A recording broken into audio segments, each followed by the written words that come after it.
आपस वेश विशेष उदासी 14 बरस राम वनवासी। सिंपल शासनादेश का अर्थ था कि तपस्वी के वेश में उदास होते हुए विशेष उदासी राम 14 बरस के लिए वनवास जाएंगे। ये शासनादेश। शासनादेश हाथ में लिया, भगवान श्री राम वन के लिए चल दिए। श्री लक्ष्मण जी को पता चला, उनको रास्ते में रोक लेते हैं। प्रभु आप मुझे छोड़ के कहां जा रहे हैं? कि भाई शासनादेश हुआ है, केवल राम के लिए वनवास है, 14 बरस राम वनवासी है, लक्ष्मण वनवासी नहीं है, आप नहीं कर सकते।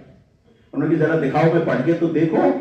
लक्ष्मण जी पढ़ते हैं और कहते हैं आपने इसको ठीक से पढ़ा नहीं है, इसमें तो मेरा नाम भी है। तापस वेश विशेष उदासी, विशेष विशिष्ट शेष, विशिष्ट शेष माने शेषा, शेष के अवतार लक्ष्मण थे, इसमें तो मेरा नाम भी है, इसलिए लक्ष्मण जी भी साथ में चल रहे। जब दोनों जा रहे हैं तो मां सीता को पता लगी, उन्होंने रोक लिया कि आप कहां चले जा रहे हैं? वन को जा रहे हैं, तुम्हारा नाम नहीं है, लक्ष्मण का नाम है, मेरा नाम है। शासनादेश बिल्कुल क्लियर है। उन्हें जरा दिखाइए, मैं पढ़ के तो देखूं। पढ़ के देखा, उन्होंने कहा तापस वेश विशेष, बोले आपने ध्यान दिया ही नहीं, इसमें मेरा नाम भी है। तापस वेश विशेष उदासी, उदासी, और आपकी दासी तो मैं हूं। अवध में हुए माने उसको कहते हैं वो दासी, आपकी दासी तो मैं हूं। उसी शासनादेश में सीता जी का नाम भी था, इसलिए राम लक्ष्मण और सीता गए वन को, क्योंकि वो शासनादेश में तीनों के लिए था।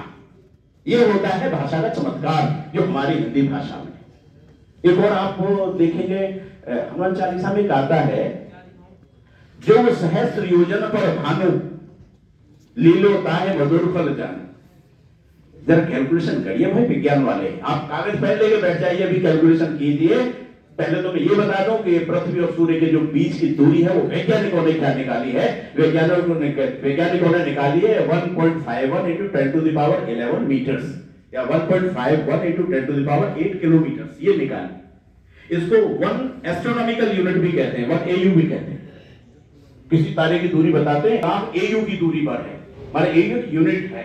और उसको तुलसीदास जी की भाषा में देखिए क्या लिखा, जुग, एक जुग 12,000 दिव्य वर्षों का होता है। सहस्र माने 1000, 12,000 गुणा 1000 है। जो सहस्र योजन, एक योजन में 8 मील होते हैं और 1 मील में 1.6 किलोमीटर होते हैं। जरा गुणा कीजिए, 12,000 गुणा 1000 गुणा 8 गुणा 1.6 आ रहा है 1.53 × 10⁻11 मीटर्स। कितना आ रहा है? 1.53। और पृथ्वी जब सूर्य से ज्यादा दूरी पे होती है तो 1.53 × 10⁻11 मीटर दूरी होती है, और जब नजदीक होती है तो 1.46 × 10⁻11 मीटर होती है। तो ये जो पृथ्वी और सूर्य के बीच की दूरी थी, वैज्ञानिकों ने तो आज अपने वैज्ञानिक तकनीकी लगा के, वैज्ञानिक सिद्धांत लगा के आज गणना की है। गोस्वामी तुलसीदास जी ने तो वाल्मीकि रामायण में से देख के लिखी है। ये तुलसीदास जी से पहले, कितने वर्ष पहले तो वाल्मीकि रामायण लिखी गई थी, वहां पर ये दूरी कैलकुलेटेड थी। तो मेरा अनुरोध यह है कि जितने भर विद्वान है, अपनी विद्वता को बेकार में मत जाने दीजिए। बहुत अच्छे तरीके से, विद्वतापूर्ण तरीके से संस्कृत बोलना, हिंदी बोलना, अंग्रेजी बोलना, लैटिन बोलना, फ्रेंच बोलना, जर्मन बोलना, वहीं तक मत रहने दीजिए। केवल लैंग्वेज को लैंग्वेज ही रहने देंगे तो देश को कुछ नहीं मिलने वाला है।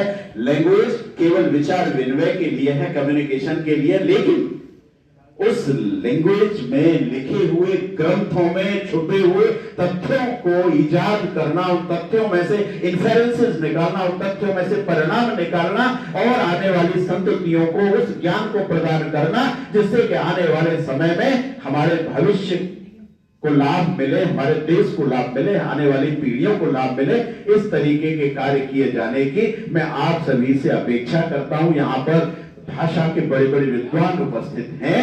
मैं चाहूंगा कि उसमें छुपे हुए भारतीय ज्ञान को, वैज्ञानिक ज्ञान को तलाश करें। और क्यों मेडिकल की पढ़ाई अंग्रेजी माध्यम में ही हो, क्यों इंजीनियरिंग की पढ़ाई अंग्रेजी माध्यम में हो, क्यों टेक्नोलॉजी, क्यों AI अंग्रेजी माध्यम में ही हो, इसको हिंदी में और संस्कृत में लाने के लिए विशेष प्रयास किए जाने की आवश्यकता है। और मैं समझता हूं कि यहां पर मंथन होगा तो निश्चित रूप से ज्ञान का वो मक्खन निकल के आएगा, जिससे आने वाली पीढ़ियां लाभान्वित होंगी। आप सभी को बहुत बहुत धन्यवाद। जय हिंद।